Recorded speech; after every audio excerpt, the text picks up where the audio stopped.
Hello friends, welcome to my channel Aarambh classes. आज के इस वीडियो में हम लोग बीपीएससी टीआरई क्लास 6 to 8, 9, 10 और 11, 12 के लिए हिस्ट्री के प्रैक्टिस सेट और पीवाईक्यू को आपके साथ सॉल्व करेंगे। इस बुक में क्लास 6 से लेके 12 तक सभी चैप्टर्स के एनसीईआरटी और एससीईआरटी बेस्ड पीवाईक्यू दिए हुए हैं। इसके साथ ही BPSC TRE 1, 2, 3, DSSB TGT PGT, KVS TGT PGT, NVS TGT PGT और ईएमआरएस में जो भी हिस्ट्री के क्वेश्चन पूछे गए हैं वो सभी दिए हुए हैं। तो बिना देर किए चलिए आज का ये वीडियो शुरू करते हैं। चैप्टर 16 तक के क्वेश्चंस का डिस्कशन हम लोगों ने इस सीरीज़ के प्रीवियस पार्ट में कर लिया है। आज हम लोग शासक और इमारतों से संबंधित क्वेश्चंस का डिस्कशन करेंगे।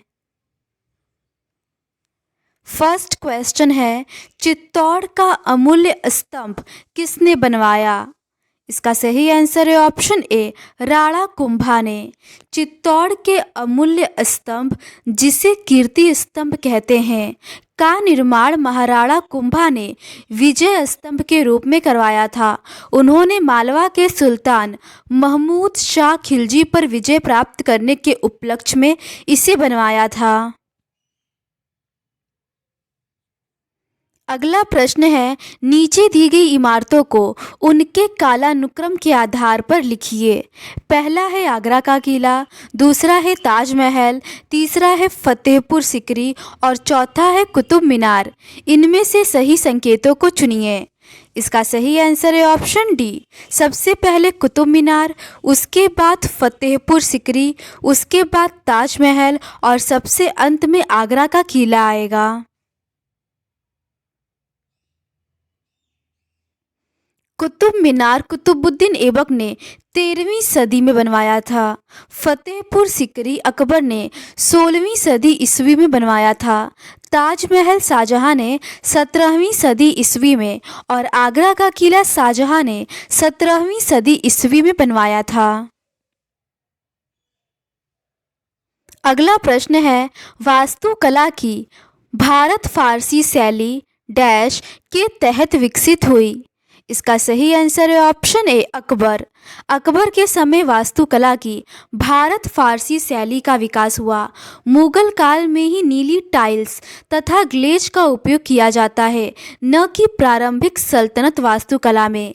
जहांगीर के समय पिटरादूरा की तकनीक में उत्कृष्ट पद्धति से कटे व जड़े हुए तराशे गए चमकीले रंगीन पत्थरों के टुकड़ों से टाइल्स पर चित्रकारी की जाती थी। यह एक प्रकार से सजावटी कला थी। अकबर ने गुजरात विजय के पश्चात फतेहपुर सिकरी नामक शहर बसाकर बुलंद दरवाजे का निर्माण करवाया था।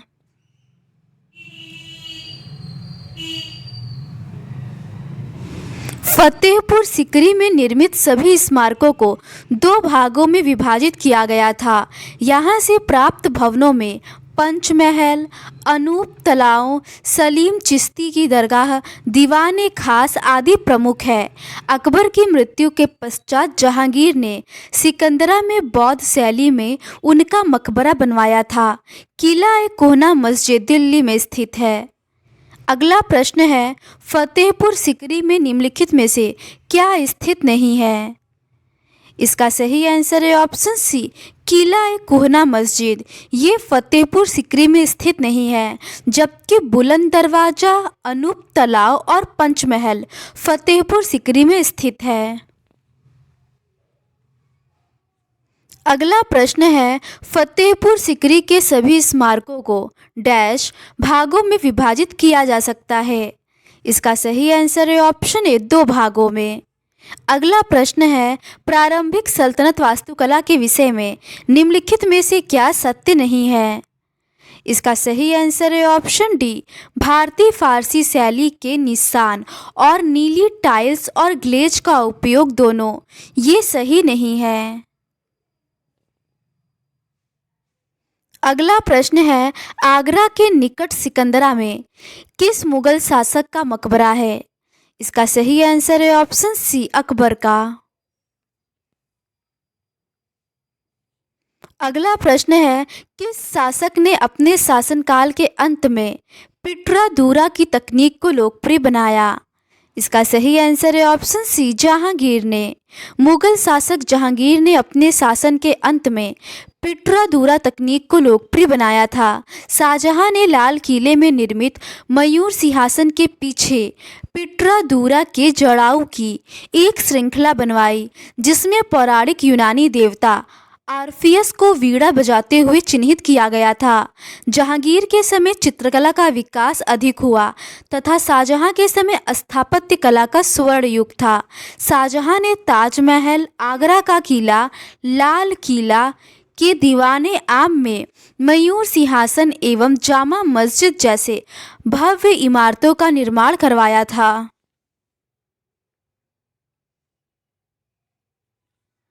मुगल कालीन भवनों में स्तंभों को ईवान कहा जाता था।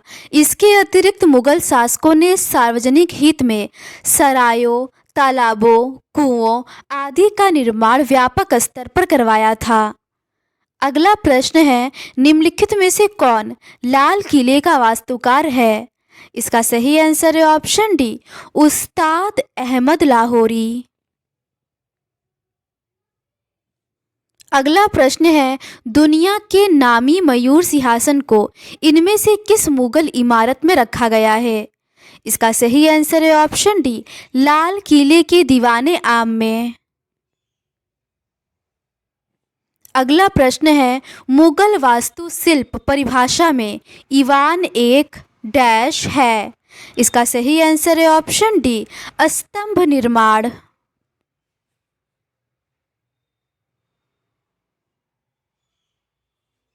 अगला प्रश्न है, मुगल सरायों को किसके लिए उपयोग किया जाता था?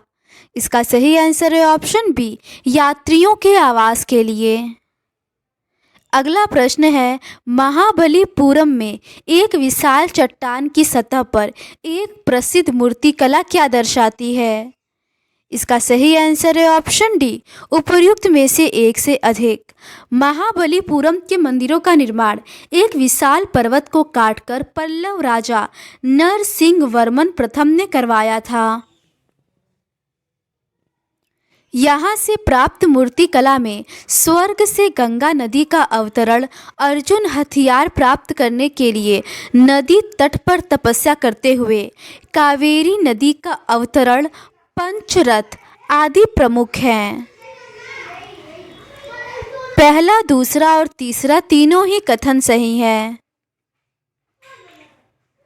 अगला प्रश्न है, दिल्ली की जामा मस्जिद किसने बनवाई? इसका सही आंसर है ऑप्शन डी, शाहजहां ने। दिल्ली की जामा मस्जिद का निर्माण शाहजहां ने अपनी नई राजधानी शाहजहानाबाद में करवाया था। दिल्ली के लाल किले का निर्माण भी शाहजहां ने ही करवाया था। अगला प्रश्न है, डैश को बनाने के पीछे की प्रेरणा ख्वाजा कुतुबुद्दीन बख्तियार काकी रहे। इसका सही आंसर है ऑप्शन ए, कुतुब मीनार। कुतुबुद्दीन ऐबक ने सूफी संत ख्वाजा कुतुबुद्दीन बख्तियार काकी के नाम पर कुतुब मीनार का नाम रखा था। कुतुब मीनार का निर्माण कार्य इल्तुतमिश तथा फिरोज शाह तुगलक के समय पूर्ण हुआ। कुतुबुद्दीन ऐबक ने अढ़ाई दिन का झोपड़ा, कुव्वत उल इस्लाम मस्जिद आदि का निर्माण करवाया था। अलाउद्दीन खिलजी ने अलाई दरवाजे का निर्माण कुतुब मीनार परिसर में कराया था। यह कुव्वत उल इस्लाम मस्जिद का दक्षिणी प्रवेश द्वार है। इसके अतिरिक्त अलाउद्दीन ने जमात खाना मस्जिद, हजार सितून, हौज-ए-अलाई आदि का निर्माण करवाया। सल्तनत काल में ही अष्टकोड़ी मकबरे का निर्माण शुरू हुआ। इसका प्रारंभिक उदाहरण खान-ए-जहां तेलंगानी का मकबरा है। मकबरों के निर्माण में इंडो इस्लामिक वास्तुकला का सर्वोत्तम उदाहरण शेरशाह का सासाराम में स्थित मकबरा है। यह मकबरा चारों तरफ से पानी से घिरा हुआ है। अगला प्रश्न है, दिल्ली सल्तनत के तहत दिल्ली में निर्मित खान-ए-जहां तेलंगानी के मकबरे में साहित्यिक शैली संबंधी अनूठापन क्या मिला है? इसका सही आंसर है ऑप्शन डी, अष्टकोणीय आकार। अगला प्रश्न है, अलाउद्दीन खिलजी द्वारा बनवाया गया अलाई दरवाजा किस नगर में है? इसका सही आंसर है ऑप्शन सी, दिल्ली में। अगला प्रश्न है, अढ़ाई दिन का झोपड़ा किसने बनवाया था? इसका सही आंसर है ऑप्शन बी, कुतुबुद्दीन ऐबक ने। अगला प्रश्न है, शेरशाह का मकबरा मध्ययुगीन काल के दौरान भारत में निर्मित सबसे खूबसूरत संरचना में से एक है। इसका निर्माण यहाँ किया गया था।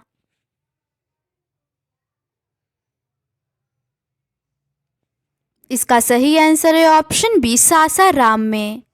अगला प्रश्न है, निम्नलिखित स्मारकों को उनके निर्माण के तिथि क्रमानुसार कीजिए एवं नीचे दिए गए कूट से सही उत्तर चुनिए। पहला है जामा मस्जिद दिल्ली, दूसरा है हुमायूं का मकबरा दिल्ली, तीसरा है बादशाही मस्जिद लाहौर और चौथा है ताजमहल आगरा। इसका सही आंसर है ऑप्शन बी, सबसे पहले हुमायूं का मकबरा दिल्ली, उसके बाद ताजमहल आगरा, उसके बाद जामा मस्जिद दिल्ली और सबसे अंत में बादशाही मस्जिद लाहौर होगा। हुमायूं का मकबरा दिल्ली में अकबर ने बनवाया था, ताजमहल आगरा में शाहजहां ने बनवाया, जामा मस्जिद दिल्ली में शाहजहां ने बनवाया और बादशाही मस्जिद लाहौर में औरंगजेब ने बनवाया था। अगला प्रश्न है, इनमें से किस शासक के अधीन शालीमार बाग साधिकार किया गया था? इसका सही आंसर है ऑप्शन डी, जहांगीर। मुगल बादशाह जहांगीर ने श्रीनगर में शालीमार बाग का निर्माण करवाया था। शालीमार का अर्थ है प्यार का वास। जहांगीर ने इसका निर्माण नूरजहां के लिए करवाया था। अगला प्रश्न है, बीदर में प्रसिद्ध मदरसा किसके द्वारा बनवाया गया था? इसका सही आंसर है ऑप्शन ए, महमूद गवा। बीदर के प्रसिद्ध मदरसे का निर्माण महमूद गवा ने करवाया था। महमूद गवा जन्म से ईरानी था, जो व्यापार करने के उद्देश्य से बहमनी राज्य में आया था। वह अपनी योग्यता के कारण बहमनी साम्राज्य का प्रधानमंत्री बना। बहमनी साम्राज्य का अधिकतम विस्तार उसी के समय हुआ। महमूद गवा के आग्रह पर ईरान एवं इराक के उस समय के सर्वाधिक विख्यात विद्वान इस मदरसे से संबद्ध हुए थे।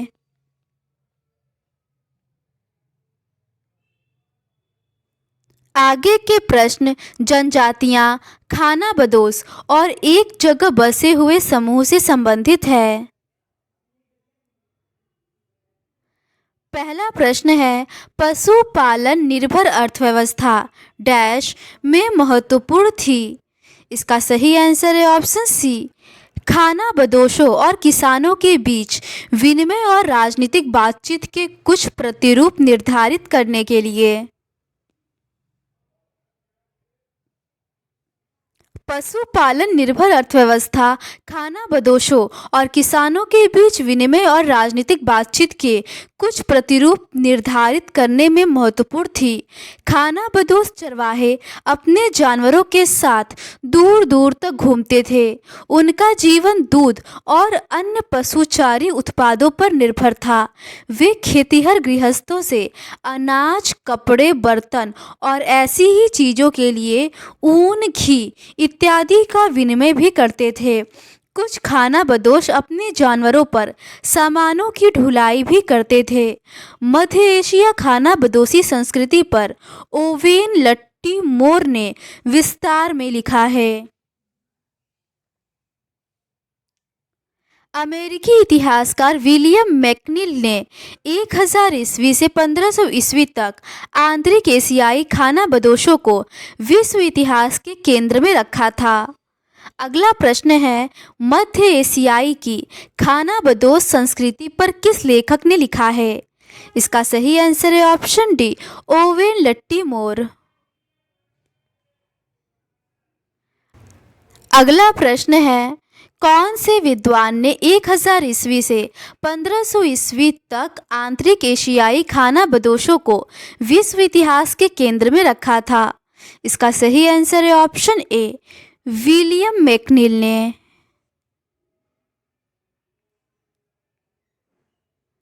अगला प्रश्न है, दावा है हिमालय पर्वतमाला यह सिंधु गंगा नदी के पठारों को भीड़ से भरा एक विशाल पानी से सिंचित उद्यान बनाने के लिए जिम्मेदार है। कारण है एशियाई खानाबदोशी का यही कारण था। इसका सही आंसर है ऑप्शन ए और आर दोनों सही है और आर ए का सही स्पष्टीकरण है। हिमालय पर्वतमाला सिंधु गंगा नदी के पठारों को एक विशाल उद्यान के रूप में बदल देता है। सिंधु गंगा नदी का मैदान एक उपजाऊ क्षेत्र है। यहाँ पर गेहूं, जौ, धान आदि फसलों को उगाया जाता है। इसी कारण इस क्षेत्र को उत्तर भारत का हृदय स्थल कहा जाता है। इसके विपरीत ऊपरी सिंधु घाटी के क्षेत्र में रेगिस्तान तथा किरथर गिरपद श्रृंखला शामिल है। यहाँ पर खाद्यान्न उत्पादन नहीं होता था। यही कारण है कि हिमालय पर्वत एशियाई खानाबदोशी के लिए जिम्मेदार था।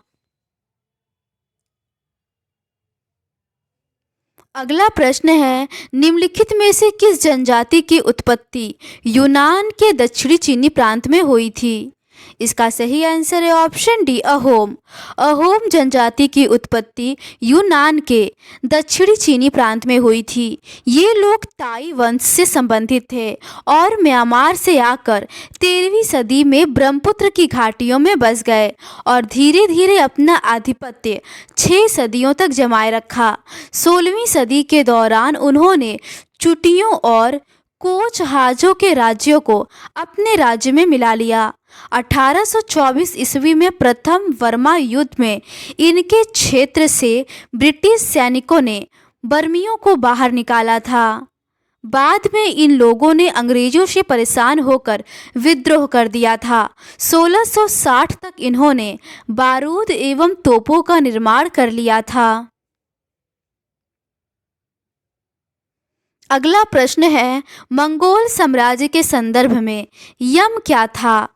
इसका सही आंसर है ऑप्शन बी, कुरियर प्रणाली। मंगोल साम्राज्य के संदर्भ में यम एक कोरियर प्रणाली था जिसे हरकारी पद्धति या यम पद्धति भी कहते थे। मंगोल शासक चंगेज खां की मृत्यु के उपरांत इस पद्धति में और सुधार लाया गया। इस पद्धति की गति तथा विश्वसनीयता यात्रियों को आश्चर्य में डाल देती थी। आगे के प्रश्न ईश्वर से अनुराग से संबंधित है। पहला प्रश्न है, अलवार और नयनार क्रमशः किन देवताओं की पूजा करते थे? इसका सही आंसर है ऑप्शन सी, विष्णु और शिव की।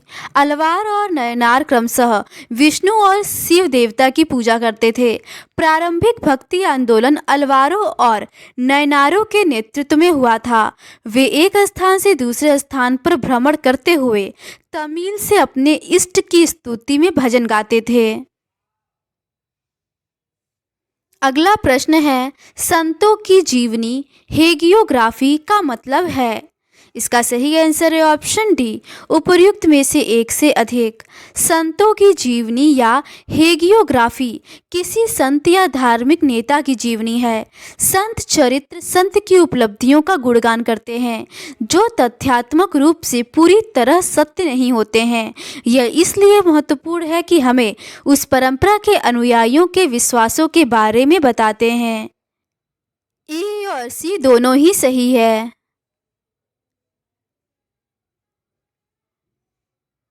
अगला प्रश्न है, भक्ति आंदोलन का नेतृत्व किन नेताओं ने किया था? इसका सही आंसर है ऑप्शन ए, रामानुज और कबीर।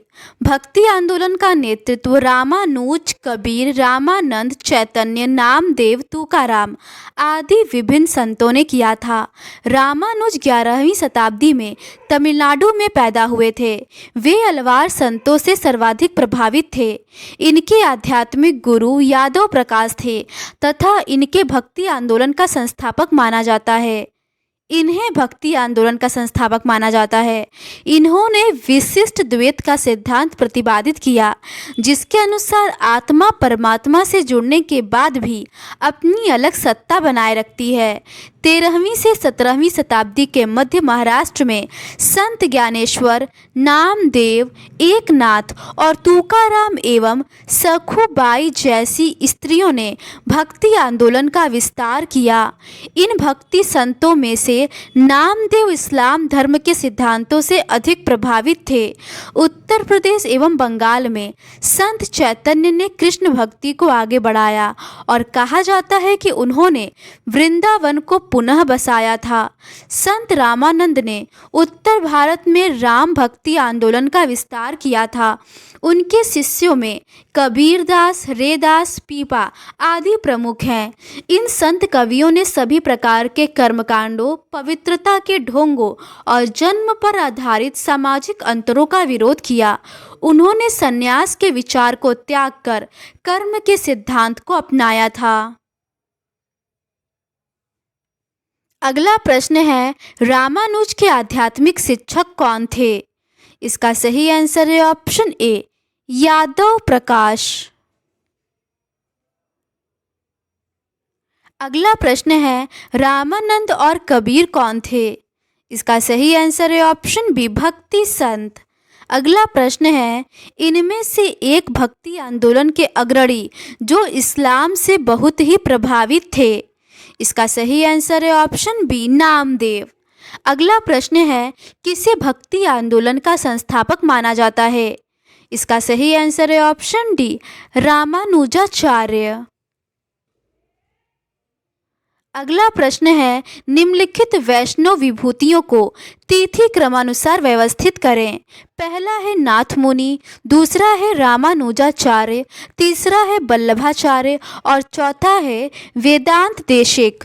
नीचे दिए गए कूट की सहायता से सही उत्तर का चयन करें। इसका सही आंसर है ऑप्शन सी, सबसे पहले नाथ मुनि, उसके बाद रामानुजाचार्य, उसके बाद वेदांत देशिक और सबसे अंत में वल्लभाचार्य आएगा।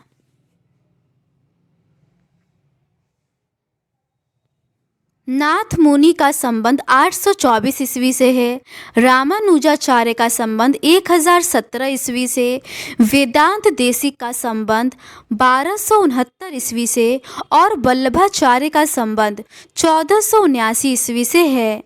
अगला प्रश्न है, मध्यकालीन भक्ति आंदोलन के सुधारकों को सही कालानुक्रम में व्यवस्थित कीजिए और नीचे दिए गए कूट से सही उत्तर का चयन करें।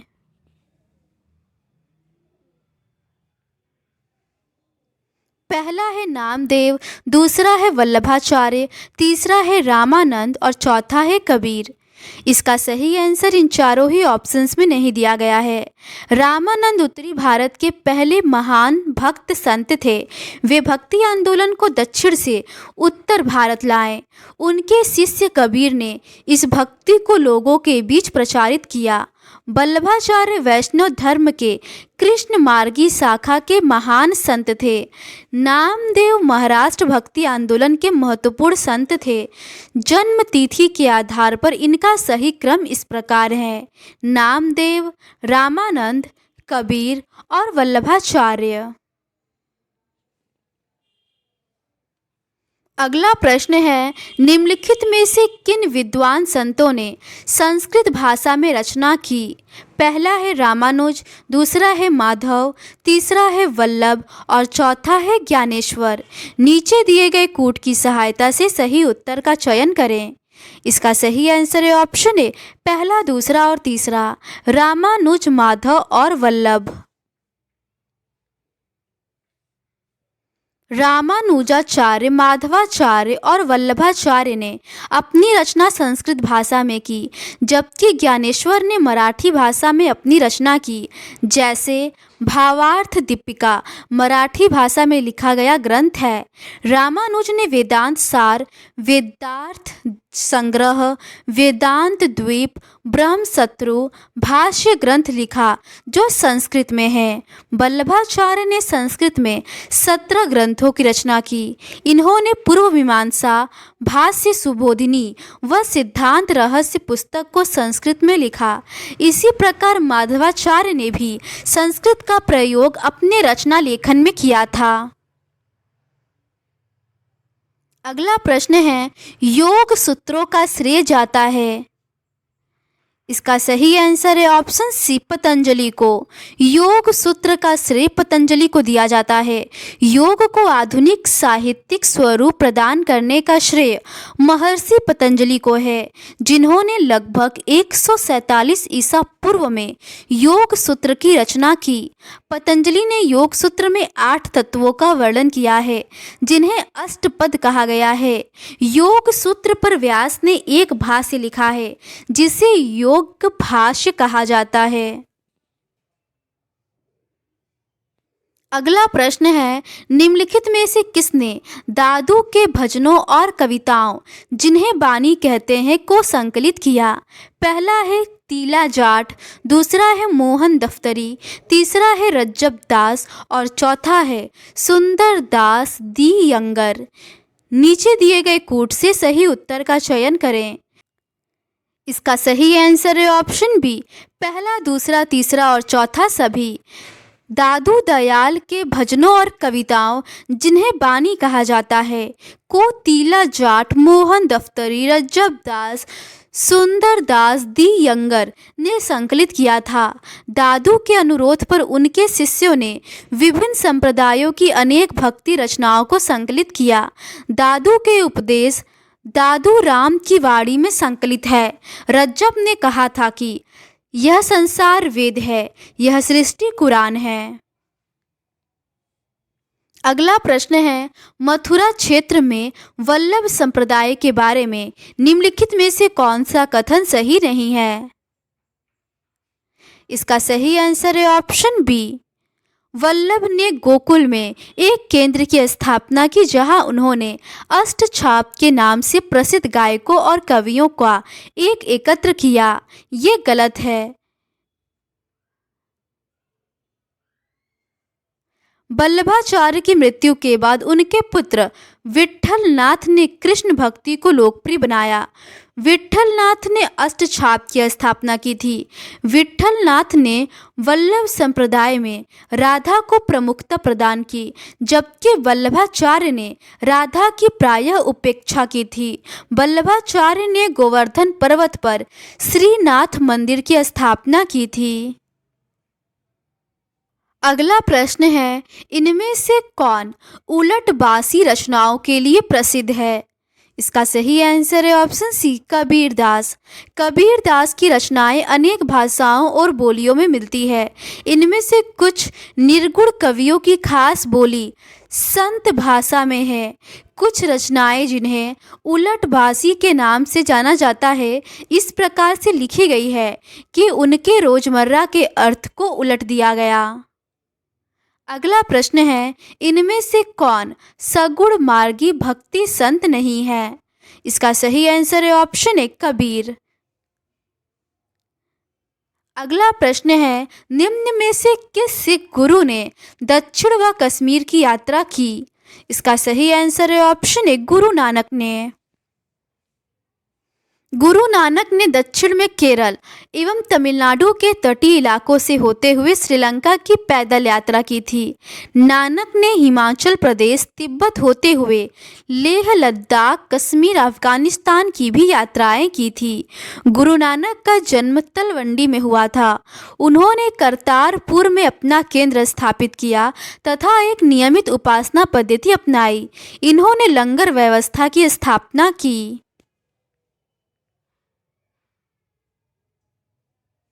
तो आज के इस वीडियो में बस इतना ही। बाकी के रिमेनिंग क्वेश्चंस का डिस्कशन हम लोग इस सीरीज़ के नेक्स्ट पार्ट में करेंगे। अगर आपको ये सीरीज़ पसंद आती है तो please do subscribe to my channel and like this video. Thank you.